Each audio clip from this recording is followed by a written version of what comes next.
आवाज़ की दुनिया के दोस्तों, स्वागत है आपका YouTube channel the account master में। Today I am here to deliver a lecture on the subject Management of Industrial Relation. Subject code is ECCOM 402C. Means this paper is related with the Human Resource Management specialization for the student of MCOM semester 4. And the topic is evolution of industrial relation in India. तो चलिए फिर lecture start करते हैं। Evolution of industrial relation in India.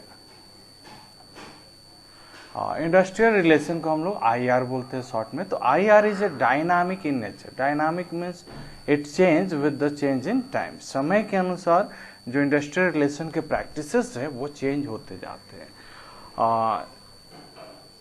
Industrial relation के nature को अगर देखा जाए तो इसमें मेन 3 प्लेयर्स होते हैं, that is employer, employee and the state. Employer, employee and the state are the major player.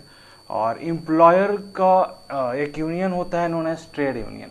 तो employer, employee, trade union and the state are the major player in the field of industrial relation. IR जो है वो change होता है with the change in socio economic condition of the country. जैसे जैसे socio economic condition देश में change होते रहता है वैसे वैसे इंडस्ट्रियल रिलेशन जो है वो भी प्रैक्टिसेस उसका चेंज होते जाता है। इंडस्ट्रियल रिलेशन का इवोल्यूशन अगर हमको देखना है तो उसको हम 2 हिस्सों में डिवाइड करते हैं। One is industrial relation during pre independence, मतलब इंडिपेंडेंस के पहले इंडस्ट्रियल रिलेशन कैसा था, और इंडस्ट्रियल रिलेशन के बाद पोस्ट इंडिपेंडेंस इंडस्ट्रियल रिलेशन कैसा है। तो हम लोग शुरू में देखेंगे प्री इंडिपेंडेंस ऑफ IR और उसके बाद देखेंगे पोस्ट इंडिपेंडेंस ऑफ IR। तो चलिए फिर first one is pre independence industrial relation during pre independence. अगर प्री इंडिपेंडेंस की बात करें मतलब 1947 के पहले, 1947 के पहले देश में जो था वो कॉलोनियल इकोनॉमी हुआ करता था। Colonial economy means the economy which is regulated by the leaders, autocratic leaders.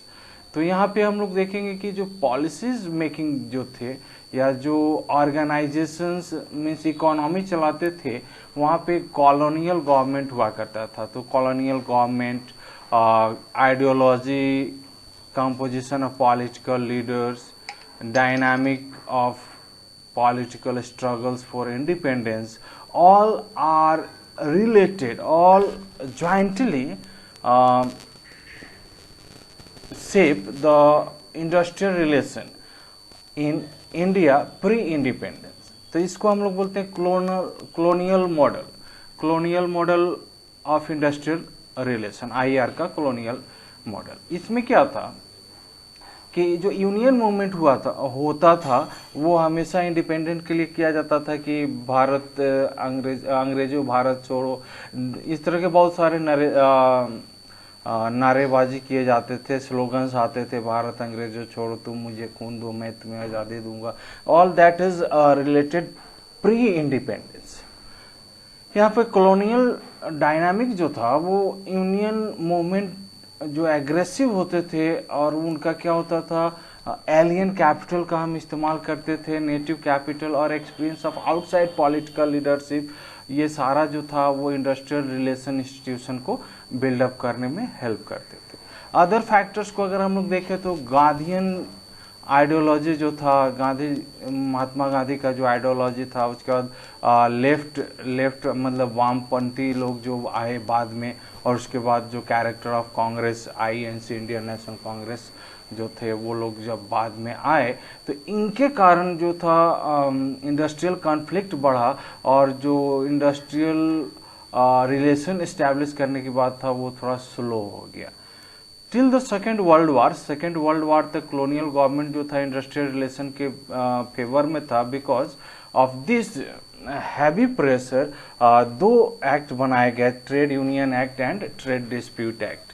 Trade union act 1926 में बनाया गया और ट्रेड डिस्प्यूट एक्ट 1929 में बनाया गया, जो आगे चल के अमेंडमेंट किया गया।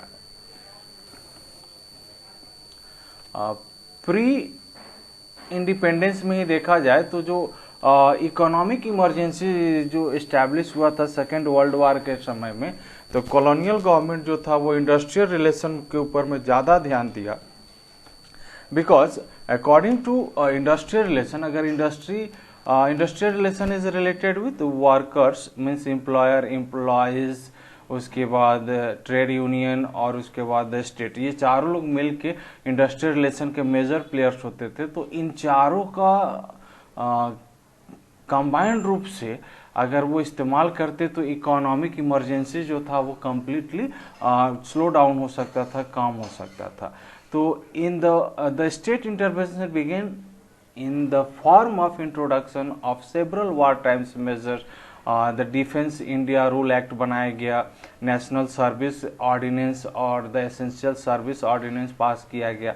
तो ये सारा चीज़ इसलिए पास किया गया ताकि इंडियन इंडस्ट्रियल रिलेशन जो था इंडिया में वो डेवलप किया जा सके। द कॉलोनियल गवर्नमेंट जो था वो एक्सटेंसिव और pervasive control on industrial relation रखने के लिए, इम्पोज करने के लिए by the closing years of its era, तब वो क्या किया कि बहुत सारे यूनिफॉर्म और एग्रीएबल लेबर पॉलिसी फॉर्म किया। मीन्स एक ही यूनिफॉर्म मतलब it should be applied to all labours relating to any other types of business organisation. तो यूनिफॉर्म और एग्रीएबल लेबर पॉलिसी जो ज्वाइंट कंसल्टेटिव इंस्टीट्यूशन के द्वारा बनाया गया। इसके साइलेंट फीचर जो थे वो समराइज किया जाए तो इसमें क्या था कि close association between political and trade union movement, मतलब जो पॉलिटिकल पार्टीज थे और ट्रेड यूनियन जो थे दोनों को क्लोजली एसोसिएट किया गया। बाहर आउटसाइडर के जो यूनियन मूवमेंट थे उनका डोमिनेंस, उनका प्रभाव ऐसे में कॉलोनियल मॉडल पे दिखाई देता है। साथ में स्टेट राज्य कंट्री का इंटरवेंशन था, फेडरल एंड ट्रिपेटाइट कंसल्टेशन का भी यहाँ पे हम लोग इफेक्ट देखने को मिलता है। तो जो साइलेंट फीचर की हम लोग बात कर रहे हैं कॉलोनियल मॉडल ऑफ आईआर में, तो ये सारा चीज़ें मीन्स पॉलिटिकल पार्टीज और ट्रेड यूनियन का मूवमेंट को इकट्ठा ज्वाइन करना, आउटसाइडर यूनियन मूवमेंट का उस पर सहयोग देना, सरकार फेडरल और ट्रिपेटाइट कंसल्टेशन का भी वहाँ पे योगदान देना। ट्रिपेटाइट मतलब where the parties related with 3 person and that is known as tripartite. तो भारत आज़ाद होने से पहले तक देखा जाए तो during the pre independence there are various steps are taken regarding the empowerment of industrial relation in India.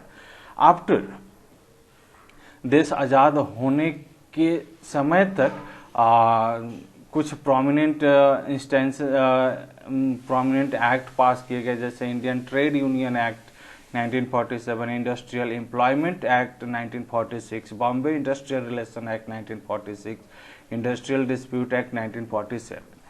और ये सारे एक्ट जो थे वो AIC all India trade union congress और INTUC Indian national trade union congress, इन दोनों का फॉर्मेशन किया गया। तो ये प्री इंडिपेंडेंस का बोल सकते हैं या on the eve of independence, independence होने के साथ ही ये एक्ट पास किया गया।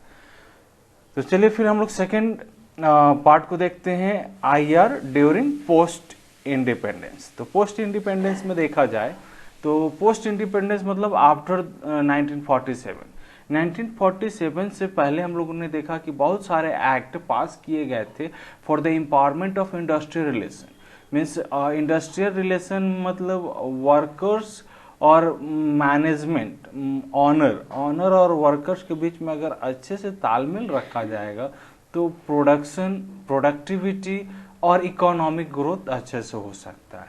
तो इसको लेकर के प्री इंडिपेंडेंस बहुत सारे एक्ट पास किए गए जिस एक्ट के अनुसार इंडस्ट्रीज को रेगुलेट किया जाता था। After independence industrial relation system को डेवलप करने के लिए इंडिया के पास बहुत सारा अपॉर्चुनिटीज था और इंडिपेंडेंस के बाद भी कॉलोनियल मॉडल जो था उसको इस्तेमाल किया जाता था। और इसके बहुत सारे रीजंस थे, जैसे भारत में सोशल, पॉलिटिकल, इकोनॉमिक इम्प्लीकेशन जो थे वो डिफरेंट थे। Mean social impact, political environment, economic implication of partition, social tension, continuing industrial unrest, उसके बाद कम्युनिस्ट इंसर्जेंसी, उसके बाद हम लोग देखेंगे conflict and competition in trade union movement. तो ये सारा रीजन था जिसके कारण हम लोग आज मतलब आफ्टर इंडिपेंडेंस भी कॉलोनियल मॉडल का इस्तेमाल कर रहे थे। धीरे धीरे जैसे जैसे हम लोग इंडिपेंडेंस के बाद ग्रो करते गए तो इंडिया में इंडस्ट्रियल रिलेशन सिस्टम का एक इजाद किया गया, मीन्स इवॉल्व किया गया कि इंडियन इंडस्ट्रियल रिलेशन सिस्टम का डेवलपमेंट किया गया। And this system is found after the consultation and confrontation of major industrialist और मेजर बिजनेसमैन के द्वारा ये एस्टैब्लिश किया गया। भारत सरकार जब अस्तित्व में आई, मीन्स इन द ईयर 1950, 1950 में जब भारत सरकार पूर्ण रूप से भारत को अगर बोले पूर्ण रूप से इंडिया डेमोक्रेटिक हुआ, उस समय इंडस्ट्रियल रिलेशन सिस्टम का डेवलपमेंट किया गया। आगे देखते हैं। Several considerations like unequal distribution of power in labor market। तो लेबर मार्केट मतलब वैसा मार्केट जहाँ से हम लेबर को लेकर के आते थे, वहाँ पे पावर का अलग अलग डिस्ट्रीब्यूशन था। न्यूट्रलिटी ऑफ स्टेट, अलग अलग स्टेट अलग अलग अपना पॉलिसी अपनाते थे। Incompatibility of free collective bargaining institution with economic planning, means जो कॉम्पिटेंट लोग थे उनका फ्री का मतलब बार्गेनिंग जो कैपेसिटी था वो कम था, मीन्स कलेक्टिव बार्गेनिंग यहाँ पे नहीं हो पाता था। तो जिसके कारण से moral justification for the retaining of state in intervention in the industrial relation system में ये इंटरवेंशन करते थे। तो यहाँ पे लॉजिकली अगर देखा जाए तो लॉजिकली जो होता था, स्टेट जो होते थे वो major portion of the stake hold करते थे। दैट्स वाई इंडस्ट्रियल सेक्टर जो होता था वो देखा जाए तो इंडस्ट्रियल सेक्टर का establishment, control, management mainly in the hand of state होता था। इसीलिए वो क्या होते थे, large portion of the stake hold by the state. इसीलिए वो ट्रेड यूनियन और कलेक्टिव बार्गेनिंग इंस्टीट्यूशन को दबाना चाहते थे, सरप्रेस करना चाहते थे, सो दैट जैसे हम लोग जानते हैं कि ट्रेड यूनियन के कारण वर्कर्स को आवाज मिल जाता है और वो मालिक के अगेंस्ट में आवाज उठाते हैं। मीन्स लॉकआउट होता है, बंदी होता है, तालाबंदी होता है, हड़ताल होता है, स्ट्राइक होता है, all that are related with the trade union. और कलेक्टिव बार्गेनिंग मतलब मैनेजमेंट के साथ बार्गेन करना कि इंक्रीज कीजिए सैलरी या बोनस दीजिए, या टाइम पीरियड जो है वो ज़्यादा है, लेजर पीरियड ज़्यादा होना चाहिए, वर्किंग कंडीशन अच्छा नहीं है उसमें सुधार होना चाहिए। तो all that is related with collective bargaining institution. तो ये स्टेट इंटरवेंशन और कलेक्टिव बार्गेनिंग जो था वो सबसे important complementary to each other था। मतलब सरकार, राज्य सरकार या उसमें इंटरवेन करती थी, मतलब रुकावट डालती थी, और कलेक्टिव बार्गेनिंग जो था वो दोनों एक दूसरे का कॉम्प्लीमेंट्री थे। धीरे धीरे हम लोग देखें तो tripartite and bipartite means 3 objective organisation and 2 objective institutions were introduced to supplement state intervention in the IRS। तो IRS इंडस्ट्रियल रिलेशन सिस्टम को इंटरवेंस करने के लिए, स्टेट का हेल्प करने के लिए 2 इंस्टीट्यूशंस लाए गए, tripartite and bipartite. The tripartite process was considered as an important instrument of involving participation of pressure group in the state managed system.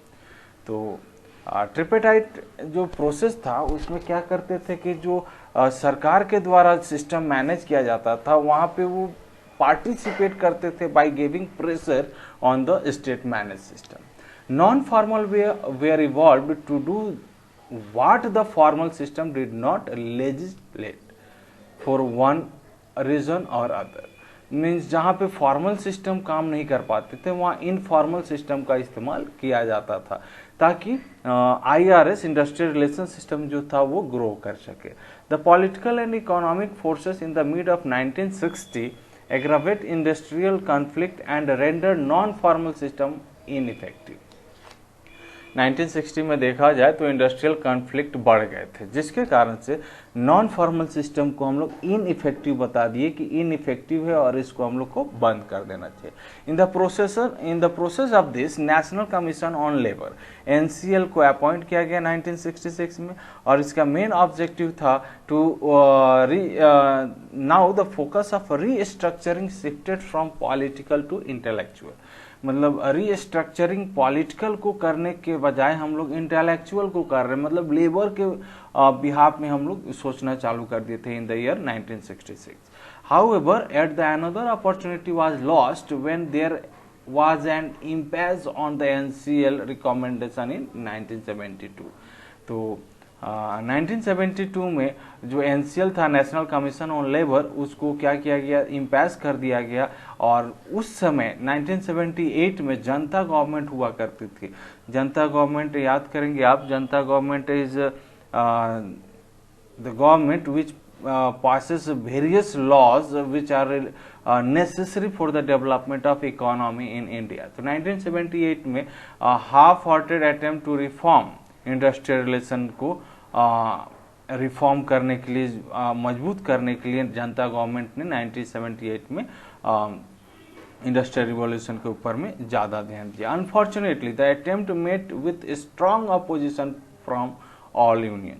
जितने भी अपोजिशंस थे वो क्या किए कि इसका स्ट्रांग अपोजिशन किए, मतलब सभी लोगों ने मिल करके इंडस्ट्रियल रिवॉल्यूशन के जो रिफॉर्म्स थे उसको अपोज किया। सबका कहना था कि a piece of anti labour, ये जो रूल जनता गवर्नमेंट के द्वारा बनाया जा रहा है वो लेबर के अगेंस्ट में है, ऑथोरिटेरियन है और डेंजरस लेजिस्लेशन है। ये कानून जो है वो ब्यूरोक्रेटिक नहीं है और डेंजर है लेजिस्लेशन के लिए। कानून जो बनाया जा रहा है वो कानून संविधान के अगेंस्ट है। Several committees were appointed to suggest measures reforming IRS को बंद हो रहे थे, उसमें सेवरल कमिटी को बनाया गया ताकि वो उसका रिफॉर्म कर सके कि IRS कैसे सुधारा जा सकता है। ट्रिपेटिज्म जो था वो इन 1980s में रिवाइव हुआ और government pass trade union and industrial dispute bill 1988 में अमेंड किया गया। ट्रेड यूनियन एक्ट को और इंडस्ट्रियल डिस्प्यूट एक्ट को अमेंड करने के लिए एक बिल बनाया गया 1988 में। But it also proved at another legislative disaster. इसको बनाने के पहले लोगों ने बोला कि ये डिजास्टर है और several criticise was messed by the left party. जो लेफ्ट पार्टीज थे उनके द्वारा ये क्रिटिसाइज भी किया गया कि दिस बिल जो है वो एनोनिमस है, ऑटोनॉमस है, मिलिटेंट ट्रेड यूनियन मूवमेंट है, ऑर्गेनाइज्ड है। तो इसके थ्रू जो है बहुत सारे अटेम्प्ट किए गए कि ये बिल जो है वो कानून मतलब इंडस्ट्रियल रिलेशन सिस्टम को डिस्ट्रॉय कर देगा। तो इसको हम लोग बोलते हैं this is the evolution of industrial relation in India. तो इंडस्ट्रियल रिलेशन धीरे धीरे इस तरह से इंडिया में आया और ये सारे जो हम लोगों ने देखा कि बिफोर 1947 बहुत सारे एक्ट बनाए गए। 1947 के बाद भी इंडस्ट्रियल रिलेशन सिस्टम बनाया गया। उसके बाद सिस्टम को डेवलप करने के लिए अलग अलग पार्टीज ने अलग अलग लॉ बनाए। नेशनल कमीशन ऑन लेबर बना, जनता गवर्नमेंट ने भी एक्ट पास किया, उसके बाद बहुत सारा अमेंडमेंट किया गया। तो ये सारा चीज जो था वो एक बैकग्राउंड है for the evolution of IR in India. I hope this lecture is beneficial to the student of human resource management specialization, and this is the first lecture according to the syllabus of MCOM semester 4. Be happy and make someone happy. Have a great day. Thank you.